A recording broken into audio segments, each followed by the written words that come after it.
Good morning, ladies and gentlemen. Welcome to the program Agenda. I'm your host, Cito Beltran, and it is January 27, 2023. It's a Friday, and magpasalamat po tayo. Umabot tayo sa weekend, makakapahinga. Pero paalaala lang, para sa mga taong katulad ko, do not pray for the blessings of heaven and then when it rains and it pours blessings, hindi mo alam ang paglalagyan mo tapos magko-complain ka. Okay, medyo tayo ay inulan ng sisiw, ngayon hilo. Okay, hindi po chicks sisiw, may balahibo ang sisiw. Anyway, good morning to our subscribers of Cignal TV, our friends at PLDT who provides us home fiber optic internet, and of course to our viewers on Facebook and on YouTube. Let's get on with the day because we had some technical difficulties that delayed us. Our daily starter for today is from Prince Umpad. And he said, I prayed for you is a love language. It's like saying, I talk to God about you. Okay, it is like saying, I talk to God about you. I thank God I got the chance to meet you. I am humbly asking Him to keep you safe, take care of you. Anyone can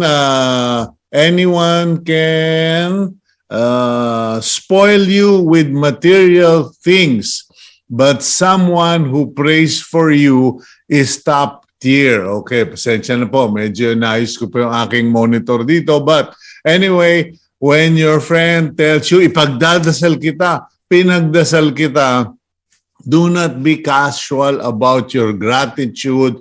Huwag niyong parang, ay, salamat, pero hindi niyo pinahalagahan. Because when someone prays for you, that someone is actually going to the God Almighty. He is not going to a department store. She is not just baking someone. She is taking personal time. He is taking time out from his own affairs to pray for you and talk to God. So malaking bagay po yun. Let's not be dismissive about these things and appreciate those people because those people, kahit walang kwarta, kahit walang pera, okay, ay mas malaki yung grasyang pinadadala sa inyo. Grasya ng Panginoon. Okay, let's go to the front page of the Philippine Star. Shock! Parang yung commercial nung 80s ba yun? Shock! Shocking. Kasi sabi po ng headlines ng Philippine Star, Philippine economy exceeds 2022 target and grows to 7.6%.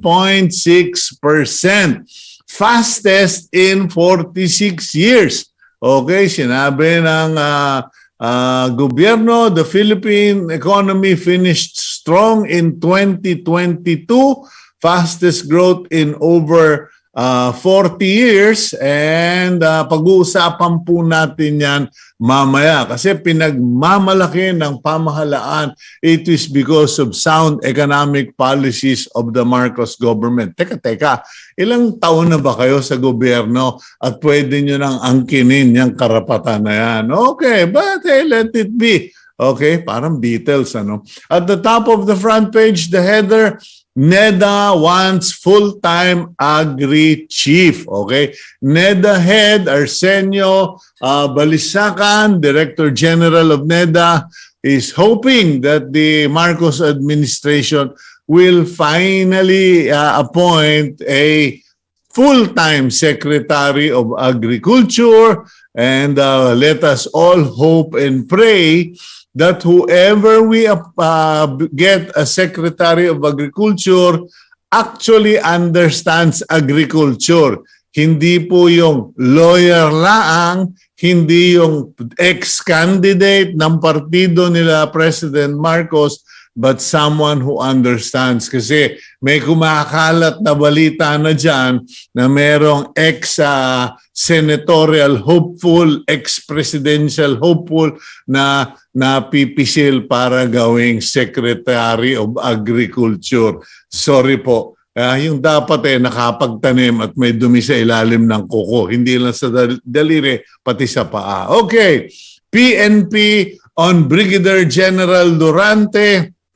No warrant, no arrest. Okay. The PNP spokesperson, Colonel Jean Fajardo, who is also a lawyer, pointed out that they cannot arrest Brigadier General Durante, Jesus Durante III, who was charged with murder of a model in Davao, kasi wala pa rin naman daw pong warrant of arrest. Okay, below that story, we have a small box saying Gigi Reyes, the special assistant ba yun, or confidant of former senator and now legal advisor JPE and Sir Enrile, Attorney Enrile.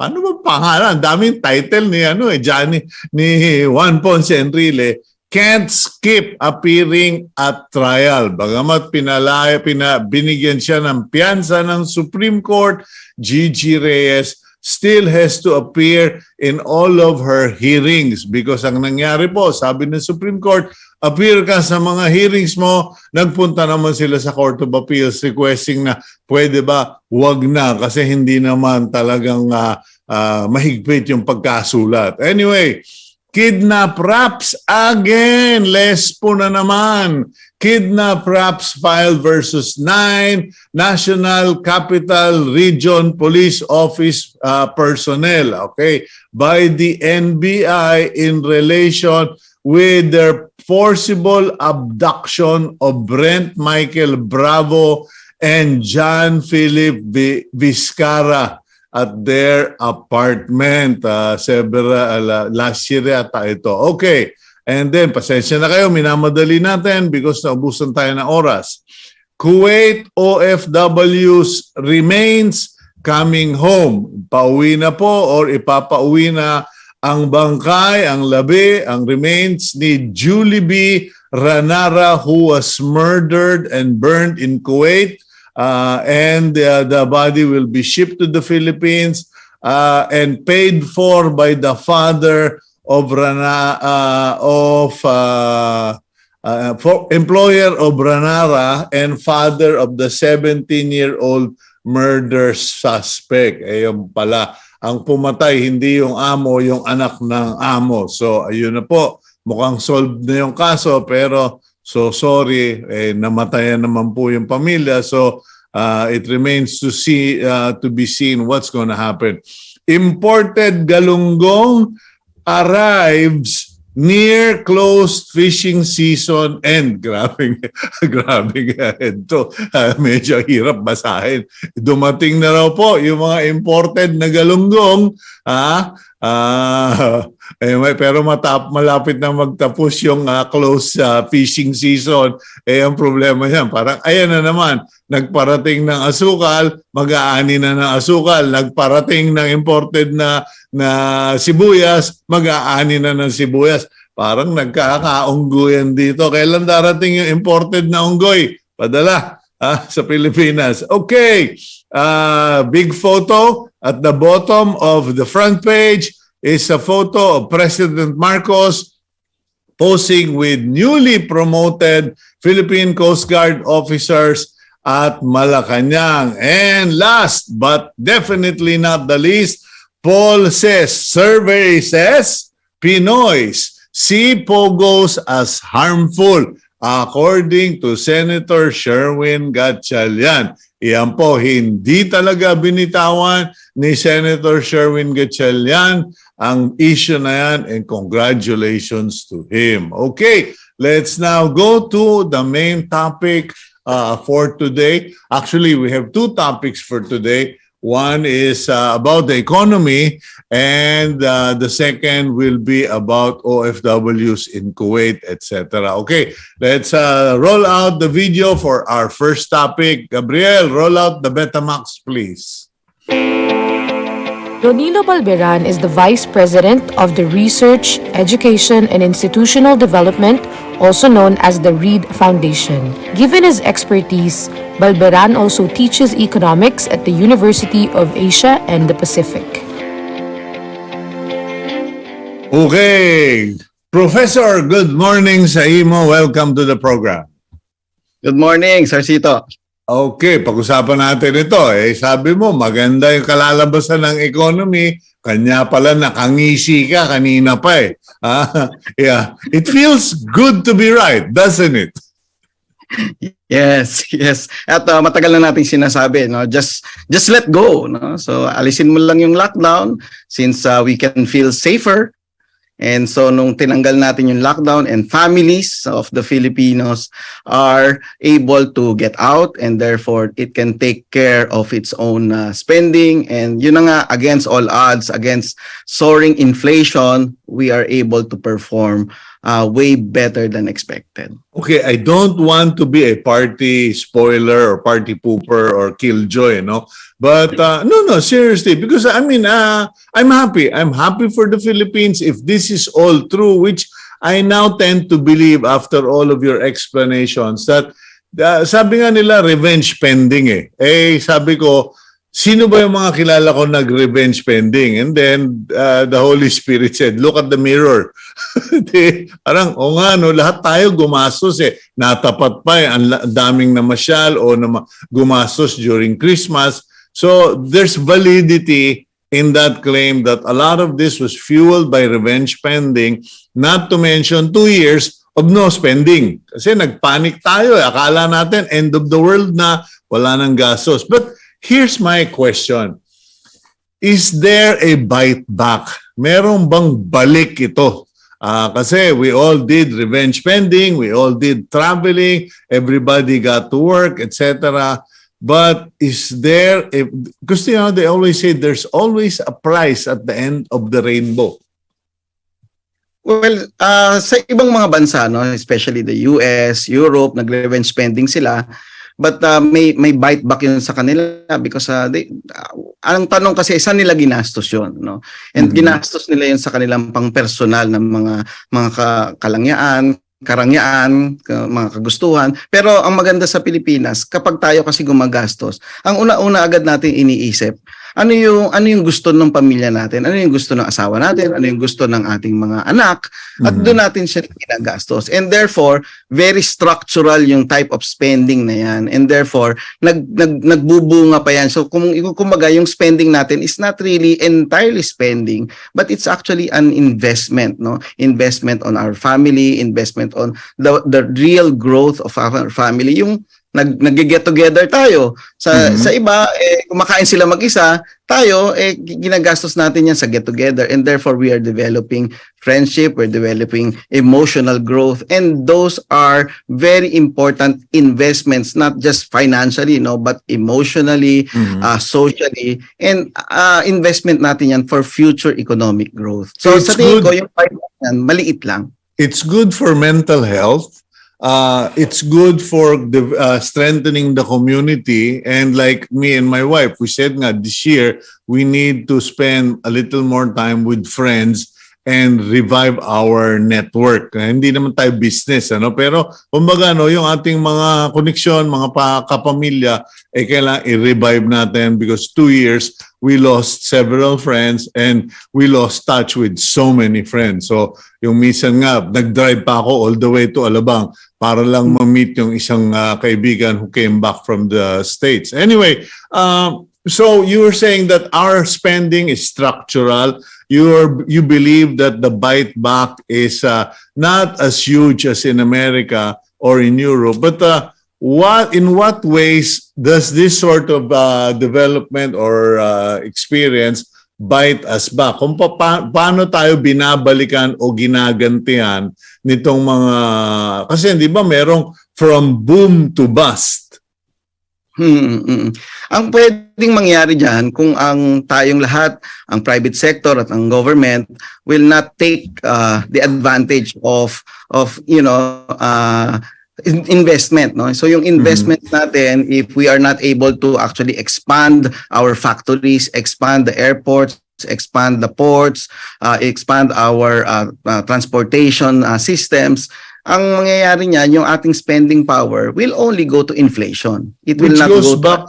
Which goes back to what you were saying earlier. Pakawalan mo yung mga Pilipino, nagkaroon tayo ng community exposure to COVID, di lumakas ang resistensya natin sa China, kinulong nila, ayun, nagkamatayan, bandang huli, pinakawalan din nila. Now, in terms of business, economics, should the Marcos government adopt a policy of, I don't know, ang naisip ko lang term, free for all? Parang, sige, you wanna build something, go.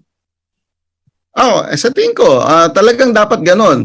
Kasi nagmamadali tayo.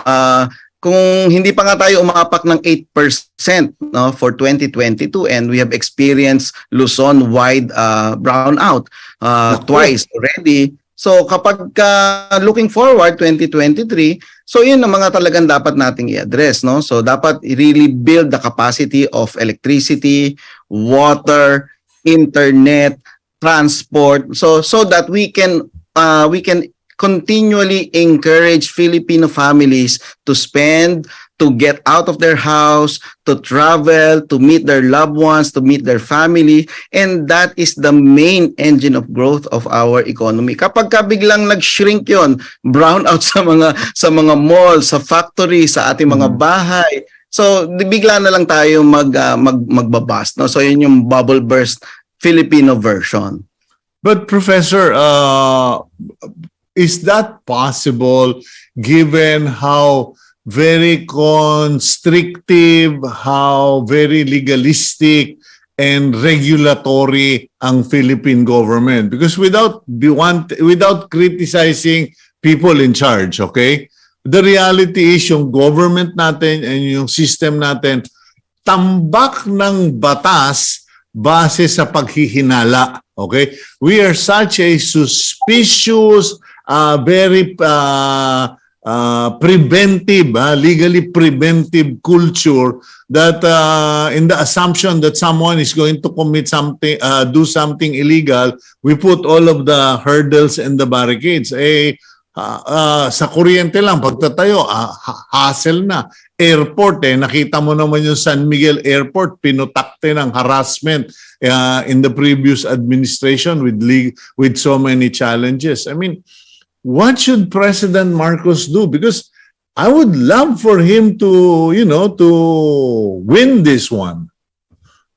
Well, there are two things, no? At the level of being open to foreign investments, we're happy to have the amendment to the Public Service Act, no? Okay. So therefore, we're opening up our major industries, no, na previously defined as public utility, now they are not, no? So yung airports, telecoms, so those things, now we can receive more investments from foreign investors. So very open na tayo. And then yung amendment of the Retail Trade Liberalization Act, so we are now open to receive more investors to put up more malls, more supermarkets. So at that level ng openness to foreign investors, mukhang winelcome na natin yung matagal na laban yung openness na yon. Pangalawa, in relation yung very constrictive, pero nagdududahan tayo sa isa't isa kasi masyado tayong matatalino.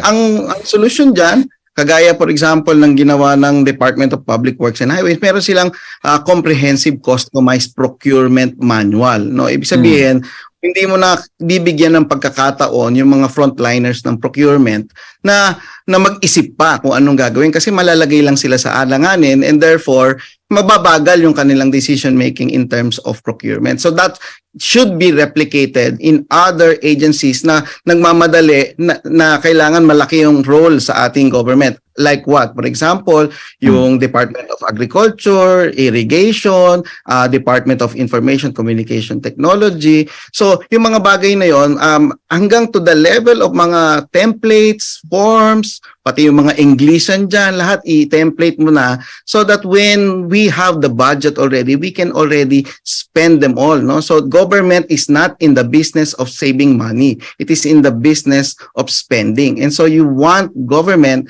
to be spending as fast as possible.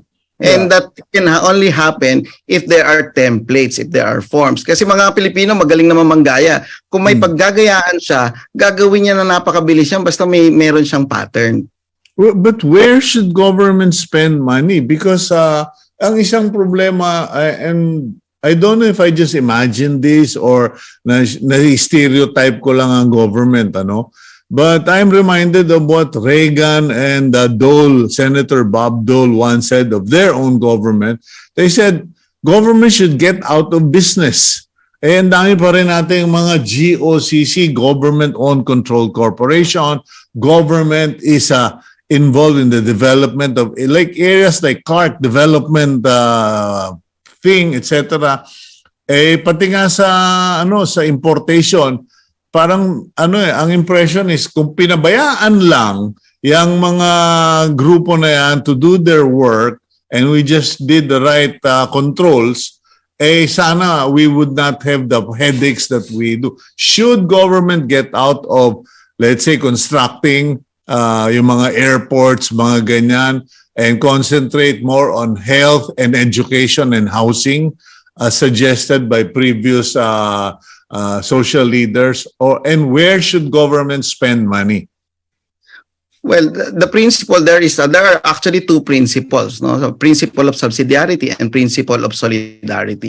Yung sinabi niyo na government should get out of business, that's the principle of subsidiarity. If businesses can do it more efficiently, then the government should not be there. But there are items, there are sectors that are subject to quote-unquote, too much market rationality. Ibig sabihin, mga abusado. So therefore, government should be there in cases that the private sector might abuse the sector or the private sector is actually not there to provide the services. Which are? It will be a delicate balance. Now, for example, farm-to-market roads, no private sector would construct on its own farm-to-market roads, irrigation, flood control. So yun po yung mga bagay na hindi kayang gawin ng private sector. So government should be doing that. Mga ports in the remote areas, walang traffic yan.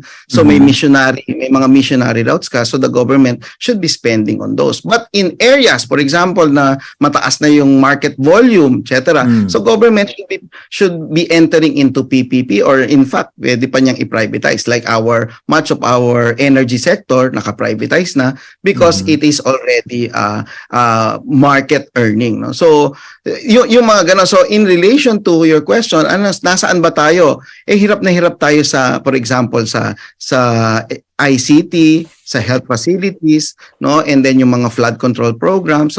So government should be pouring so much resources in making sure that our foundation infrastructure on information communication technology should be improved, should be expanded, kasi doon kakabit yung mga likes ng PLDT, no, kakabit sila in terms of those directions and those investments, and therefore private sector investments in related ICT related investments should be coming in not just in the urban areas but in the rural areas, kasi right now ang laki ng multiplier between internet speed and GDP growth, no? So ang laki niyan. So our focus now should be increasing internet speed all the way to the remotest part of our country so that we can actually reach out to them in terms of e-commerce, digital agriculture, digital logistics, and then doon na rin yung pagka nagkaroon ng mga volume doon na rin pupunta yung mga investors sa health, no, sa energy, sa water. So yun po yung isang malaking focus that the government should be entering into. You're very right there, Professor Balbieran, because nasasabi ko nga, while everyone is saying we should improve on our digitalization, many people don't seem to realize digitalization is one of the reasons why revenge spending was just way out of this world in the last few months. Kasi hahanap ka lang. Kagabi, may kaibigan ako naghahanap. Saan ba merong restaurant, yung ganitong restaurant? Lahat sila nagtatanungan. Yung typical Pilipino bang magtanong ka dyan sa guard, sa bodyguard, sa driver. Ako, tiningnan ko sa telepono ko. Ayan dyan lang sa kanto, 6 minutes away. Pagkatas yung may bibiling kang gamit, dyan sa telepono. Ayan, 5 minutes away lang. So, people don't understand that when you have digital highways or connectivity, pati commerce, pagbebenta, pati yung kahit dun sa probinsya, umiigi at dumadali. We'll go for a quick break, Professor. When we come back, let's do more of this conversation here on Agenda.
Welcome back to the program Agenda. I'm your host, Cito Beltran. With us is Professor Nilo. Tama ba yun?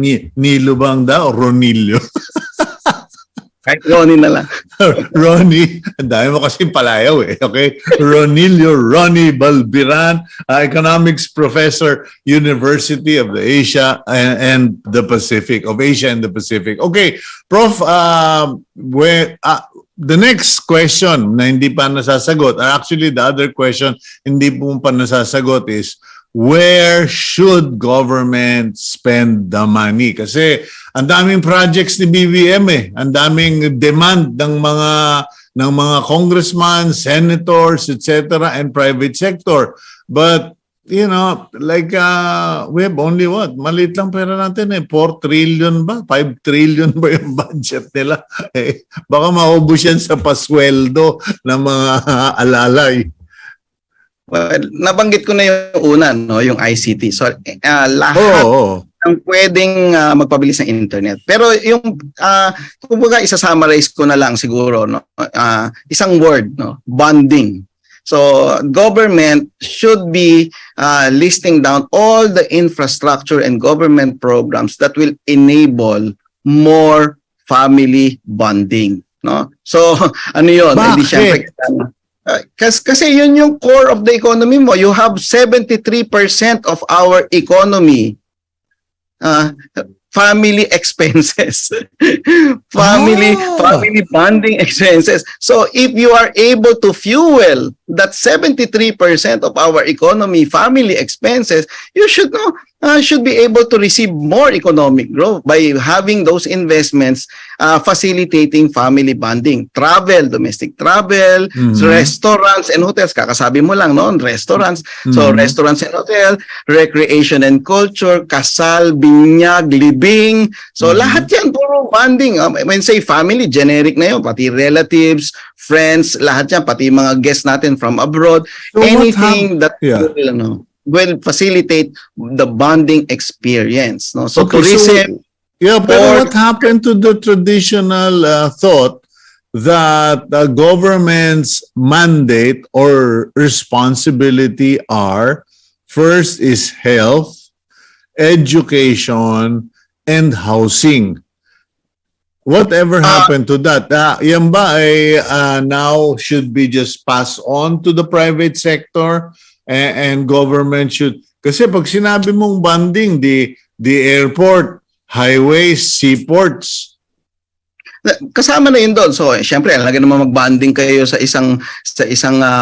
sa ilalim ng puno ng mangga, tapos uuwi kang walang bahay, no? So, syempre, basic doon yung housing na inibilang na natin almost parating na ng 8 million yung backlog natin ng housing. So, kailangan may yung housing, may bahay ka nga, wala namang tubig, wala namang kuryente. So, lagyan mo ng tubig, lagyan mo ng kuryente. And there are already private sector companies who are already offering that, no, to produce more energy, more health. So ibig sabihin, i-define niya na ito yung priority natin, and then hindi lang government budget yan. Ang dami, kalat-kalat yung pera, mahigit 3 trillion yung nagkalat na pera ng private sector sa Pilipinas. Dalahin mo yun doon sa mga sectors na yun that will enable that, no? So meron kang housing, and then meron ka, syempre, tinan nyo yung mga airport natin, no? So there are much improvements that can be done in our airport. Yung mga airport natin, minsan yung trato natin sa mga tao parang mga kargamento, no? So what am I saying? Dapat yung airport natin mas mukhang mall. Kasi yung mga Pilipino gusto niya yung medyo... Tama ka dyan. Kasi now that you mention it, pag-isipin mo yung pagpasok mo lang sa NAIA Terminal 3 Terminal 2. Hindi, ang laki ng space. So much space is allocated to parking lots. And I'm realizing now na, bakit hindi na lang nagawa ng maliit na vertical parking lot pagkatapos yung buong lupa na yon ginawa na lang isang malaking terminal? Baka sakali, kumbaga parang parang cultural center, ang liit, pagkatapos yung culture, ang laki-laki. So, di ba, halimbawa, pupunta ka sa mga tourism destinations ng Pilipinas. Hindi na ako magbabanggit, no? Baka ma-identify yung mga airport na yun. Di, tuwan-tuwa ka, kasama mo. Identify mo para madinig ni BBM. Kau naman, siyang ako mabait eh. Kasama mo yung asawa, mga anak mo, wow, ganda-ganda nung nakita natin, etc. Tapos pauwi ka na. Tapos pagdating doon, siyempre, gusto mong medyo tumambay ng konti doon sa airport, pamili ka ng mga souvenir program doon sa mga souvenir items sa airport, pero wala kang makikita, walang coffee shop, walang kainan, nandoon ka na lang agad, nasa pre-departure area ka na. Sige, umalis ka na dito. So, those are opportunities that yung national complaint of the Filipina traveler. Bakit laging ang liit na mga banyo namin at wala kaming enough stalls para sa kababaihan? Kasi ang nag-design daw, puro lalaking walang naintindihan. So, maganda naman na yung mga airports na yun, very efficient. Pagdating mo sa airport, alis ka na. Pero hindi yun ang point ng Filipino values and Filipino attitude, no? Ang gusto natin tumambay ng tumambay, at habang tumatambay tayo together with one another, we actually spend more.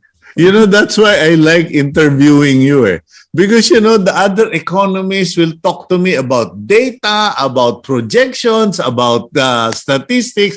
Ikaw, you hit the nail on the head Tambay. It is the Filipino culture. Tambay. Pero ayaw mong patambayin doon sa airport mo. Kailangan 2:00 sarado na yung airport. Meron ako napunta na airport sa bandang Negros na pagdating namin, sabi ko, agahan natin para hindi tayo malate. Pagdating namin, sir, sarado pa yung airport, bawal kayong pumasok. Pagkatapos, nung nakaalis na lahat at naghihintay pa akong sundo ko, sir, bawal mong tumambay dito. Sabi ko, tinamaan ng ewan kayo, papatambayin niyo ako sa parking lot.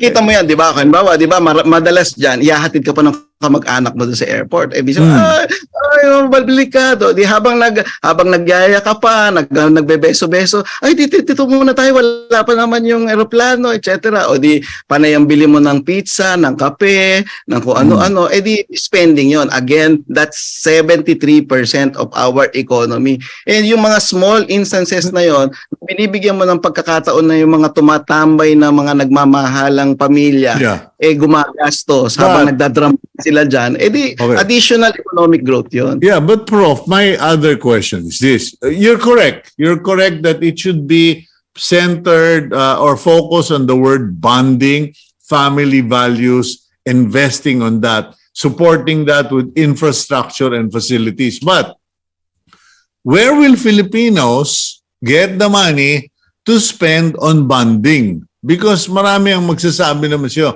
Prof, easy for you to say that you're upper middle class. Hindi, upper class ka pa nga, hindi ka na middle.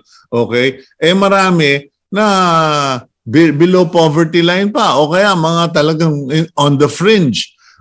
If they all do concentrate on bonding, what about this other more than half of the population that can't do the bonding? Well, dalawa yung sagot ko dyan. Yung una, in 2022, kaya nga talaga na-neutralize natin yung soaring inflation, no, against all pessimism from many analysts. No? Ang hindi nila nakita dito, yung net additional income from abroad. Nagsara tayo ng more than 76% additional income from abroad. No? So, titingnan mo, OFW? Yes, OFWs, Filipino companies from abroad. So nagpapadala sila ng kinita dito. At everybody's talking about the 7.6% GDP, but they are not talking about the 9.9 GNI growth. So GDP plus this net additional income from abroad is gross national income. Yun ang totoo, yung national income kasi yun yung talagang pumasok dito sa Pilipinas at yun talaga ang total income natin. 9.9% yun, Sir Cito. Okay, so hindi tayo maka-export ng product. Dapat ba mag-export na lang tayo ng tao at saka ng mga companies? Kasi I know for a fact that San Miguel or Petron, San Miguel yata, meron silang mga pinabibiling mga gasoline chain sa Southeast Asia, yung Malaysia yata. And then you have Jollibee. That's all over the all over Europe at least. Hindi ko na masabing all over the world, also in America and also in Hong Kong. We're making a name for ourselves. And then yung alak, yung ewan ko ba yung yung meron na sa Spain. Tapos yung mga OFW, I mean like nurses, we keep constricting, regulating, etc. Again, are you saying set my people free? Sabi nga ni Moses. Yes, sir. And in fact, if you actually strengthen and accelerate internet connectivity in the Philippines, you can send the Filipinos without actually sending them physically. No, yung billion-dollar company na Canva, no, that was founded by half Filipina, no, nandito sa Pilipinas yung kumpanya niyan. So we are doing exports, no, we are doing our exports or exportation of our Filipinos without actually sending out of the country. So marami pa natin pwedeng gawin yan. Should government subsidize that? Kasi katulad ako, sinabi ko nga sa mga kaibigan ko, if I could get PLDT home fiber optic internet all over the Philippines, hindi niyo ako makikita sa bahay. Mamamasyal na ako at magpo-programa na ako all over the Philippines and I will feature other places in the country while I'm doing the show. But should government subsidize these undertakings? In areas where private sector will not come in, yes. In areas na talagang gigil na gigil, marami sa areas, urban areas, and we have tremendous growth in urbanization in the Philippines. And gigil na gigil ang lahat ng telco-related companies, no, na mag-invest doon sa mga urban areas na yon. The government should just be, allowing them. No? So, in short, it's a combination of government allowing these investors with appropriate policies on allowing them, and then number two, subsidizing those internet connectivity in the remote areas so that we will actually jumpstart the growth of these particular rural areas. Okay, last question, Prof, kasi paubos na tayo ng oras. You said there is tremendous urbanization. Ayun nga yung kinayayamot ko. It is what irritates me so much that there are places in the Philippines na parang, hello, Mayor, anong urbanization yung gusto mong palabasin? Kakainin natin simento. Dahil agriculture, nasa titulo ng lupa, agriculture, pagpipilitan yung gagawin yung commercial. What should we do about this imbalance? Everybody wants to urbanize because of the income for the LGU. Pero they're not thinking in terms of wala namang pagkukunan ng pera, pinataas mo lang yung halaga ng lupa. Ito ang ginawa talaga ng China, no? Yung urbanization, including agriculture development. Meron silang tinatawag na Taobao villages, no? So in partnership with Alibaba, no, ginawa nila e-commercialization of agriculture. So, hindi mo naman kailangang mag-urbanize just by transforming farm lots into factories. No, ang kailangan mong gawin, dalahin yung e-commerce, yung bilis at volume ng e-commerce, no? Papuntahin mo doon sa agriculture. Kaya naman kasi nagbebenta yung mga farmers ng lupa nila. Magtatanim kami, hindi naman alam kung talagang may bibili. Walang bumibili. Okay. etc. So kailangan mong dalahin yung power. Okay. We are growing at least 25% growth in e-commerce, pero ang agriculture natin is barely 0%. No, if dalahin mo yung 25 na yon kay agriculture, that's the type of urbanization that we want in the rural areas. Okay, well, I'm going to have to close it at that, Ron, and balikan kita ulit very soon, because I'm sure all this story about the economy is going to catch fire next week. So pakisama mo na kami sa pagkahaba-habang busy mong appointments. Okay? Thank you very much, Professor. Salamat po. Okay, that's Professor Ronilo Balbieran of the University of Asia and the Pacific. And that's why I like talking to him, interviewing him on the program, because he brings it down to the ground, pero hindi nawawala yung vision and context and what he has seen abroad. So yun, yung mga villages na yun, kailangan bigyan mo sila ng connection para may mangyari. Pag sinabi naman yung panaginip yun, hello, sino sa inyo ang pumusta sa yun? Talpakan ba yun? Sa online sabong. Pag sabong, meron kayong digital connection. Pero pag hanap buhay, wala. Okay, let's go for a quick break and let's check in on the Department of Migrant Workers with our next guest here on Agenda.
Okay, welcome back to the program Agenda, and let's roll out the video for our next guest. Gabby, please do the intro. Hans Cacdac is the Department of Migrant Workers Undersecretary for Welfare and Foreign Employment. Prior to this, he was the OWA Administrator and POEA Chief. Okay, Usec Cacdac, good morning sa imo. Good morning, mayong aga, Sir Cito, and sa inyong mga televiewers. Mayong aga din po. Good morning. Okay, mukhang kahit papano malungkot man at malagim yung nangyari sa isang kababayan natin in Kuwait. The case seems to have been resolved. The perpetrator or the murderer arrested, and the family of the criminal is now cooperating with authorities to send back the remains of our kababayan. Now, while all of this was happening, there were once again calls for the suspension of deployment of OFWs to Kuwait. What is our situation there, Usec? Yes, right now, as we all know, Sir Cito, looking back, in 2018 and 2019, there were two gruesome cases of OFWs who were killed in Kuwait, OFWs Demafelis and Villavende. And because of those two gruesome murders, there was a deployment ban imposed by then President Duterte. And out of that deployment ban, there were conditions that we would lift the ban only if the Kuwaitis sat down with us for bilateral labor talks, and of course, with a view to improving and strengthening protective measures for our OFW. So out of that, there was the 2018 Philippines-Kuwait bilateral labor agreement on the protection of OFWs, particularly domestic workers, which contained protective measures such as ensuring living and humane working and living conditions for our domestic worker OFWs, ensuring the proper payment of wages, proper food, and medical assistance if necessary, and the prohibition on confiscation of passports and cell phones.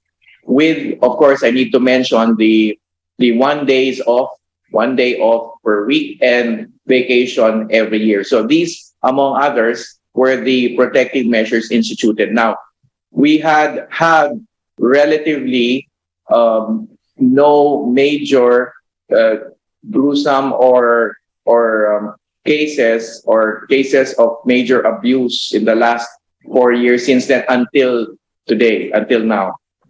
And of course, in the context of bilateral labor arrangements or agreements, the directive of Secretary Toots Ople with the case of OFW Jollibee Ranara is to sit down with the Kuwaitis, revisit this bilateral labor agreement to further strengthen the agreement. And also Secretary Toots directed us to look into safe and ethical recruitment standards for OFWs in Kuwait. We will make sure that only recruitment agencies with clean, decent, reputable track records will be able to deploy workers to Kuwait. Okay, Usec, Cacdac, what is the thinking of the authorities at the department regarding looking for other pastures, so to speak, no, or other deployment, more ideal or more prefer, better locations? Are there markets where Filipinos would find placement or would be welcomed, or talaga bang we are only wanted in the Middle East and places like that? Because, many people are saying, bakit sa Amerika ang daming nag-o-au-pair na European, hindi makapasok ang mga Pilipino? Bakit sa Europe hindi makapasok ang maraming Pilipino? Although there are Filipinos who are deployed. I know a big group in the UK, in London in particular. So people, there is this question. When will we start shifting to better, more conducive areas? Yes, let me start with a hearing in the Senate the other day on a bill called the Development or Institutionalization of the National Employment Recovery Strategy. From the Senate Committee on Economic Affairs, Senator Joel Villanueva presided over that meeting. Secretary Toots Ople was in attendance to articulate one of the major positions of the Department of Migrant Workers with respect to employment strategies. which is to harness our female workforce. The so-called feminization of labor should be an advantage for us in the sense that we have female workers who need work here in our own country. So that national employment strategy should be geared towards developing skill sets and job opportunities for women workers who are those who eventually end up with being domestic workers in a country such as Kuwait. So that's one. Number two, in terms of alternative markets, we see, of course, yes, you're right, European countries, especially Eastern European countries, as possible alternative markets. But a further look might also require upgrading the skill sets of our domestic workers. For instance, the Hong Kong Labor Secretary was here also to meet with Secretary Toots. Yeah. And when he was here, he said that there will be a greater opportunity for caregivers in Hong Kong. As you know, Hong Kong is one of our major domestic worker markets. In fact, And it's an aging population. Yes, and aging population, and it is a market with not as many. In fact, a significantly lower volume of welfare cases as compared to, say, Saudi or Kuwait. So we're looking at that as well. So looking at alternative geographical markets, but also upgrading the skill sets of workers, women workers who end up as domestic workers. Is it a Because question? Sorry, Usec, kasi medyo Yeah, naubusan tayo ng timeout, but ng oras. But a quick question na lang, is it really skills in performing a job, or is it language? I think it's a little bit of both. But if you're looking at a market such as Hong Kong, for instance, language is not much of a deterrent. So the skill sets, of course, based on our own overseas employment laws, is the number one guarantee of worker protection. So that could be key as well. And of course, mas mataas ang sweldo kung higher skill sets. Caregivers, for instance, have about 20-30% higher salary. Okay, so last question. Looking at that possible strategy. Yeah, so last question.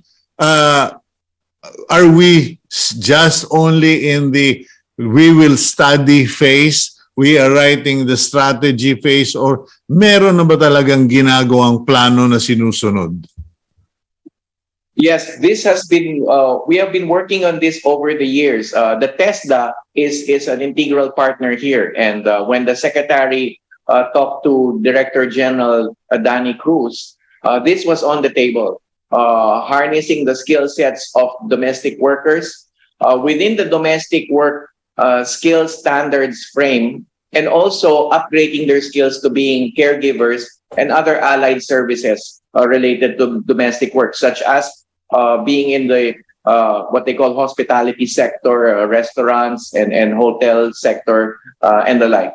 Okay, well, I am sure that we have an entire hour of topics to discuss with you. We will request your indulgence if we can interview again in the future. But for now, I'll have to close it because we are out of time, Usec. But thank you for the update. At least everything is coming to a close regarding our kababayan in Kuwait. And we wish you all well. God bless all of your staff. And please do take care. Have a happy weekend. Yes, thank you, Sir Cito. It's good to see you again, sir, and hope to see you soon. Okay, thank you. Okay, that's our Undersecretary at the Department of Migrant Worker, Usec Hans Cacdac. At kahit papano po, magtatapos na rin yung nangyari doon sa kababayan natin sa Kuwait. Let's now go to our closing prayer for this week. May your faith and prayers rise up to God, and may miracles and answered prayers be a daily occurrence in your life. In the mighty name of Jesus, amen. Please, I just want to emphasize that miracles do happen. I've had a mini major miracle this week. Yung isang bagay na sabi ko, wala, lost na lahat yan. But I still prayed and prayed. I said, Lord, in your mercy, give me a mini miracle. And the Lord accommodated me. Ayun po, talagang nangyari yung dinasal ko. I believe in prayers. I believe in miracles. And thank you for joining us today here on Agenda. God bless all of you. Please keep it here on One News.